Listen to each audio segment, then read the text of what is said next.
Today's episode is presented to you by Best You Mental Health Clinic. Best You is a practice that provides a compassionate space, uniquely treating each client based upon their individual needs to reach their goals. At Best You, we believe mental health is not a trend, it is a lifestyle. Best You Mental Health Clinic is currently accepting patients 16 and up, accepts all major insurances plus self-pay. If you would like more information, visit bestumhc.com.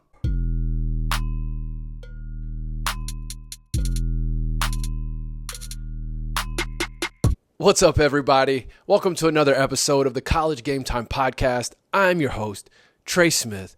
And yes, it is day 3 in Vegas, and it's very, very early. I'm actually about to go catch a flight, a very early one, but with the time zone change, and by the time I got home and settled and set up, I just figured I would do this super early, get it out. You've got the whole day to watch it or listen to it. I apologize if you've been watching on YouTube. I've been able to handle it pretty good the past 2 days, but today I'm strictly on hotel lighting. So doing the best I can here with the resources I currently have. But it was either this lighting or the other option looked like I was shooting a low-budget adult film. So sorry. And it's really early. I'm a little sleepy. I'm a little tired. So I'm going to try and stay on track for this episode. I want to do a quick reaction to Mark Few. Okay, Gonzaga head coach Mark Few. I was right there for his presser yesterday, and I'm glad someone else asked it because I was waiting. I was letting all these West Coast Conference people ask their questions, and if someone didn't bring this up, I was going to bring it up, but somebody did, and that's what we're going to watch here. Or I'm going to play it for you so you can hear it if you're listening on one of the streaming platforms. He was point blank asked about the Big 12 smoke that's happening, and I want to react to that, and then I'm going to talk to you about what my favorite conversation was from Mountain West Conference Basketball Media Days, and then I've got some content from yesterday. Bunch of different coaches, man. I got Pitino on here. I got Alford on here. San Diego State, Boise State, Leon Rice, Utah State, and then Air Force as well. And those were the ones I was able to get. So that'll play basically the second half of this episode. Again, kind of like earlier this week, if you're listening on one of the platforms, look at the timestamp so you know who it is that's talking. For each question as I have it all spliced together. But let's look at this Coach Mark Few, or listen, and let's react.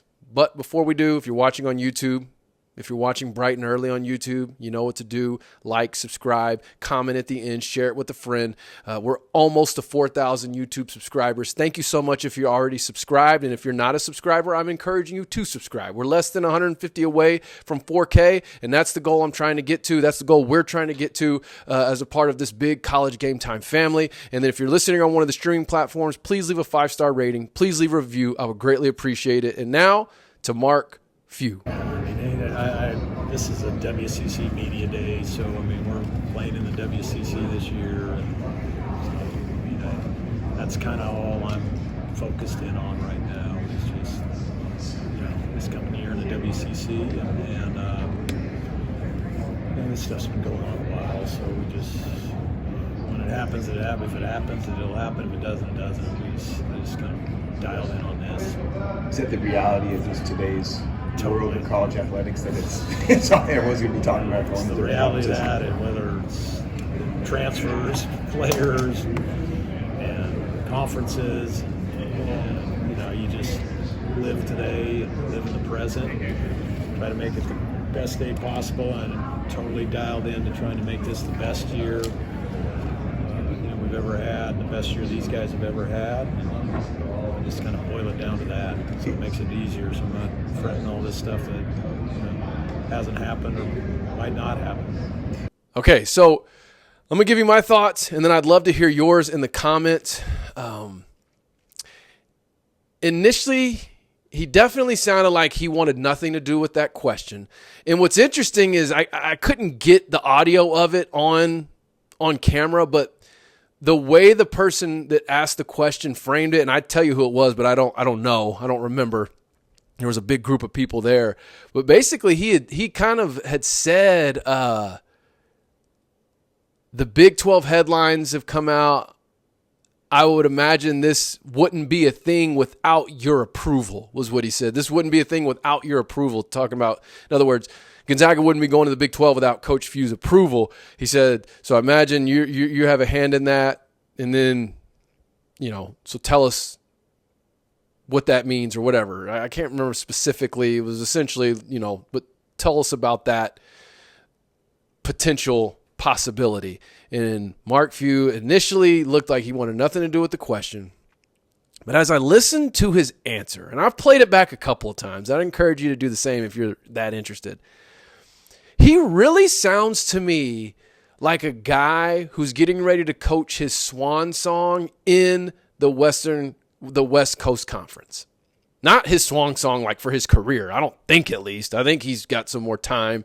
I don't think he's that. I don't know that he's there yet, even though he has been at it for a long time, a lot of years. But I really just feel like, yeah, he's kind of just saying, this is it. But I'm not going to let the fact that this is it take away from what we do this season. He really obviously wants it to be a great season for his current team, and they're not going to focus on what's next, but it's all about right now. And a lot of that is typical coach speak, but just seeing his body language and how he's responding, and even there at the end, and I'm not trying to read too much into it, but he said, when it happens, and it was almost like he caught himself and went, or if it even happens at all. I'm sure he's been in the mix with these conversations and things like that. And I always like reacting to this stuff, and I feel like I've got a pretty good track record with it as far as picking up on people's body language and tones and what they're saying. If you remember, we talked early this summer when Jed Fish had said some things. I did a reaction video on Jed Fish, and I was like, tell me this doesn't sound like a guy who's getting ready to be in the Big 12. And sure enough, about a month after I posted that reaction, Arizona's headed to the Big 12. Now, this doesn't have to be super break. I mean, there's pretty credible reports out there linking Gonzaga to the Big 12.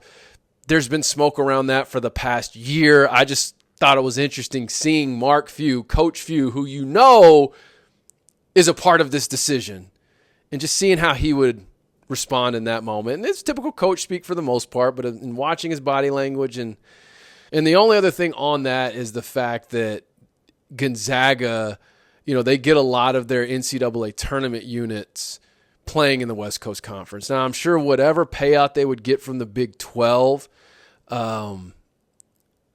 would wash that out. But it's interesting because the report said, the original report from earlier this week says that the Big 12's expansion into the Northwest was sort of rekindled by the West Coast teams joining the ACC at a reduced rate.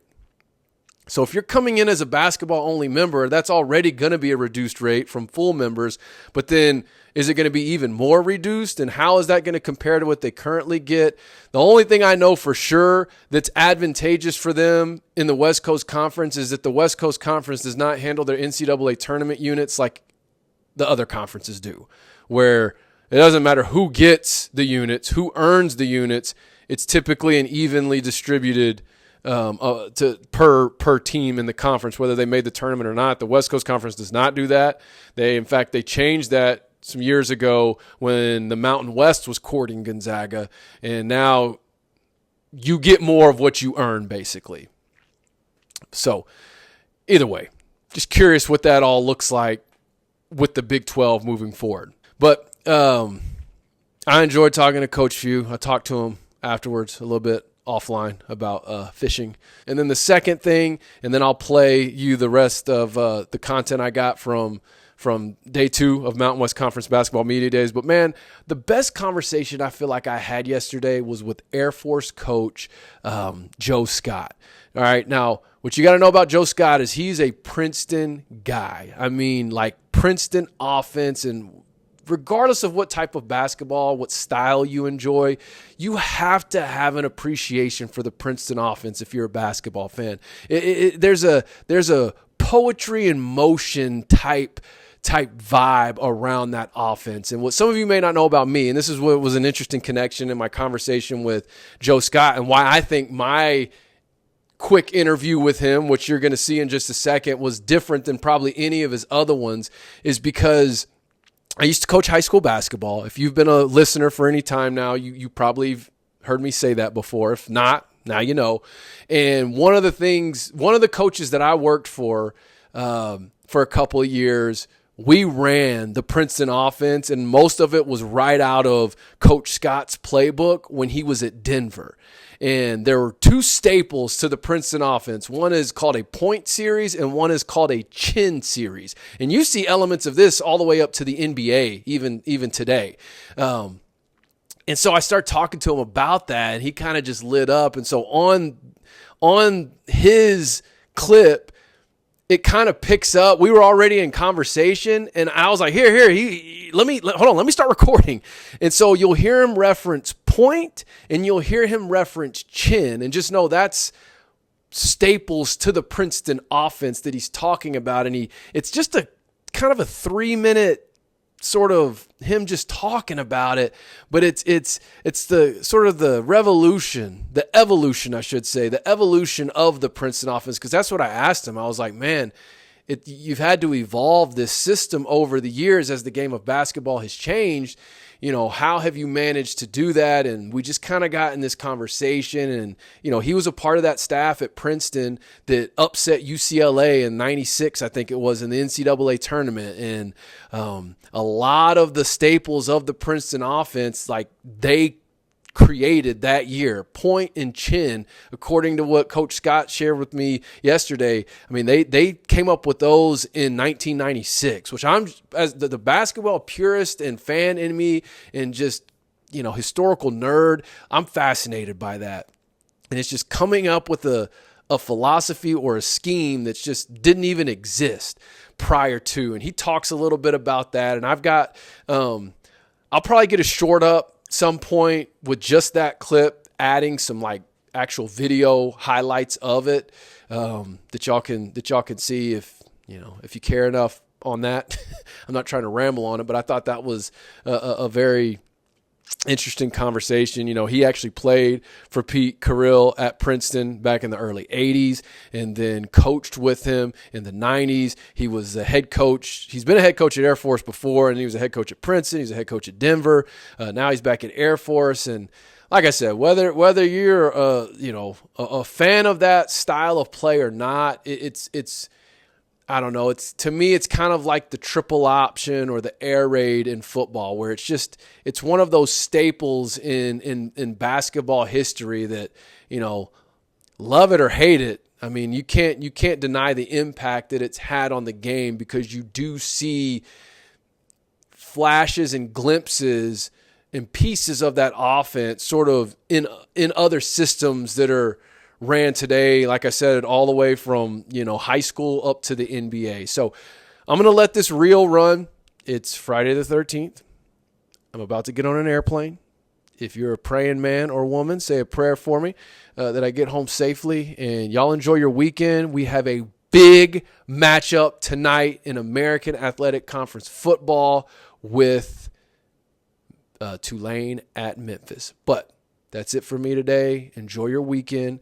Unless we need an emergency pod over the weekend, I will see you Monday. Well, I like what the word you said is the evolution, of what we do in our offense, because, to be honest, I just had 2 high school coaches at my practices the last 3 days from the state of Washington, and they had come and watched us play when I was coaching at Denver, and they had seen what we did at Air Force when I was here the first time, and they saw that evolution, and then they were just at practice the last 3 days, and their number one comment was, I cannot believe the stuff that you are doing with the changes, the evolution, and that's what we continue to do. And for me, it goes all the way back to when I played for Coach Carrill at Princeton. My mind goes back to 1983. Mm-hmm. So what were we doing in 1983? And I have that full evolution from 83 to 92, to, like I told our guys, to use the words you said, I told our guys, you don't even know, this is point, And we invented it in 1995. Coach Carrill and Bill Carmody we sat down and we went out, and it didn't even exist prior to that. You know, and then it grew, like you said. I know when we created Chin in so that evolution and that background for me is what helps me sort of continue to move forward and make these changes, because in the end they're not really changes, they're just evolution, adjustments, and that's what makes it easier for our guys, because we're never doing anything new. It's just almost the same, but this little tweak here, that little tweak here, this different action here, and it's all done to try to figure out a way. In this league, we got to do things different. We got to play different. We got to constantly be like a major battle for these teams in this league to play. And we're getting there, you know what I mean? But that is really the philosophy behind it is okay, we got to play Boise State. We got to figure out how to beat San Diego State. Well, guess what? We got to do some different things, and we got to do it really well differently. And that's what we're doing, and I sort of like where we are right now in that regard. Well, to that point, what are your expectations headed into this season for this team? You know, my expectation is sort of, and like I've said to our players, okay, we have a plan, and that plan is not to replace anybody. It's not to replace any one person or anyone's production or anything. Our plan is a plan to make us be better. Our plan is to make us keep improving, because we've improved. We have gotten better, and we have to keep doing it. That's part of this process for us. It's going to take 5-6 years. When are we going to get as old as we can be? Because every team in this league is older. I don't even know how old these guys are. So that's part of our process. And, my expectation is, like I said, we got this 4-part plan.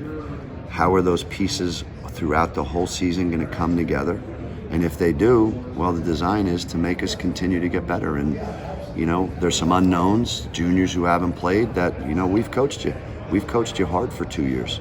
You're now a junior. You're 22 years old. And you know what? I'm saying get in there and you got to help us. And I'm doing it because I know that's the answer. It's the right thing for us to get better.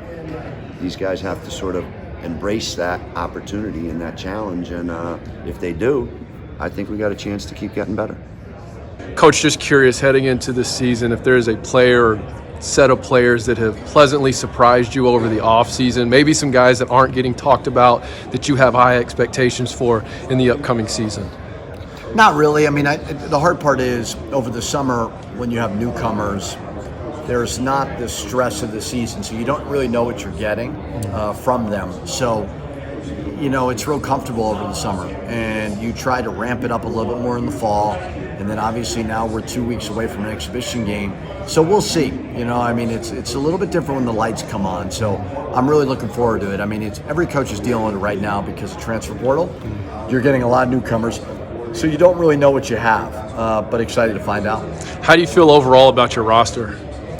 I think we've worked our butt off to retain, right? Everybody's on these one-year contracts now. Yeah. We've retained some terrific players in Jamal Mashburn, Jalen House, Donovan Dent, and then we've added some terrific pieces. So we'll see where it all goes together. But, I think more than anything, when you take over a situation we took over where you have to really rebuild, you want to be in the fight. And I think we'll be in the fight, and I'm excited about it. Coach, just real quick, I'm sure the way last season ended, it put a jolt into the team this offseason and preparing for the upcoming season. Is there a player or set of players that pleasantly surprised you that maybe no one's talking about right now, have kind of flown under the radar, that you have big expectations for this season? We had 2 really good freshmen last year that couldn't get on the floor because we were so experienced and talented. So Miles Bird and Elijah Saunders are very good players that will get an opportunity this year. Jaden Ledee, who was good last year, coming off the bench, has been a beast in practice, and we all knew that. He's getting more opportunities, getting more minutes, and I think he'll elevate his game as well. Coach, I'm just curious, this offseason, is there a player or group of players that have been a pleasant surprise that you have high expectations for in the upcoming season that maybe we're not talking about right now? Well, I'm not sure who you're talking about, but we do have depth. And getting KJ Himes back, getting Daniel Foster back, getting Hunter McIntosh back, those things have really happened, and now they're healthy now. And all three were playing well last year before they got hurt. So I think that obviously helps because all three of them are old, so they bring experience. And then guys like Nick Davidson, who had a really good year last year, and his first year has gained a lot of weight and strength and playing extremely well. And then I really like all the newcomers, whether it be a transfer or freshman. They're adding to this program. And so right now we're healthy. We got 13 guys that are healthy and doing well, and hopefully I'd like to have a year where we stay healthy. So I like where we're at right now. Coach, real quick, just want to ask you, you've had a lot of success in your tenure at Boise State, particularly these last 2 years, having back-to-back tournament appearances. It's probably created a level of expectation. How do you balance that expectation with your own the external expectations with your own internal expectations, and what is the mindset heading into the upcoming season? Well, you have to separate the two, and the outside expectations, that's what you want. When I went to Boise, I hoped to build that, and we hope to be in a position where we have those expectations of, hey, keep going to the NCAA tournament every year, all those things. But, you have to separate those, and the job is the same. Our job is the same as coaches and players, and it's about competing. And, I think when you go in sometimes with expectations, fans and the outside world thinks, okay, good, you got a good team, you're going to go win 100-0 every game. No, it's hard to win one game in college basketball, and you can't do it if you're trying to be perfect. You just got to go out and let the fur fly and be a competitive group that finds a way, and finds a way to win when you're not having a great night, those kind of things. And I get to watch football a lot being at Boise State, and I've watched it over the years, and so I get to see a lot of that where I've watched that football team deal with expectations over the years, and they've done a great job of, hey, let's just go out and play football and compete. It's not going to be, not going to be perfect. It's not going to be, and when you can do that as a competitor, then you're going to be fine. But when you start thinking, we're supposed to go win that game by 50 the first game. No, that's not going to, it's unrealistic. It doesn't happen. There's really good coaches everywhere, on the schedule, and there's really good teams. And like I said, it's hard to win one game. And, so if you can kind of keep that focus and understand that and be at peace with that, then you're going to make your team better.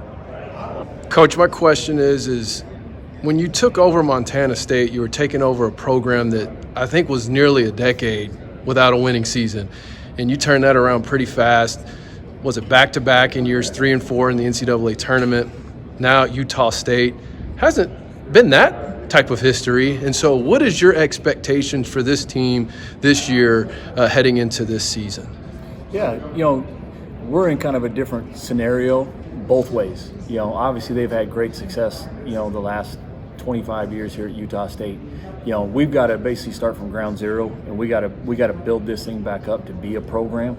I don't want to just build a team for 1 year. I want to get back to the Stu Morrill days of building that program and having some continuity and having guys for 4 or 5 years, which is hard in today's landscape. But I still think Utah State's one of those programs that you can do that, and that's why I took the job.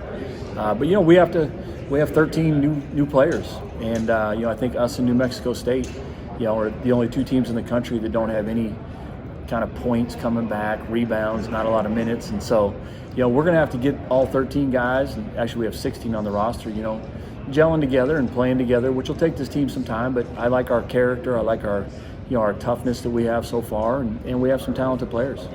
How do you do that? I appreciate what you just said about getting back to building a true program, the guys that are in the program for multiple years, and you even alluded to it in your answer just now, saying it's difficult to do in this landscape.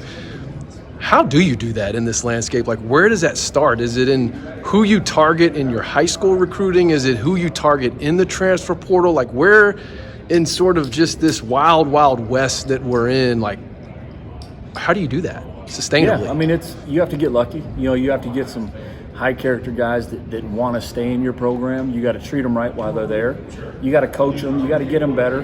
Not just on the court. I think kids nowadays, they want discipline, and they want discipline off the court, even though they fight you at times with it. But I think if they know you're there in it for them and you love them, and I think that's the only way to really retain kids nowadays. And then lastly, Coach, is there a player that I would say maybe has been an under-the-radar player this offseason that you have high expectations for that maybe guys like me aren't talking about right now? A lot of our guys, they've all kind of had their moments. I mean, we've had one kid who's a freshman, Carson Templin, who's been a bright spot. He's come a long way since his first 3 weeks in the summer, but he just does it because of his effort and he plays hard. So like he stands out because of his effort. I'd say probably him. Everybody else we've kind of known about, and they've had their moments, but now we need those moments to become more consistent.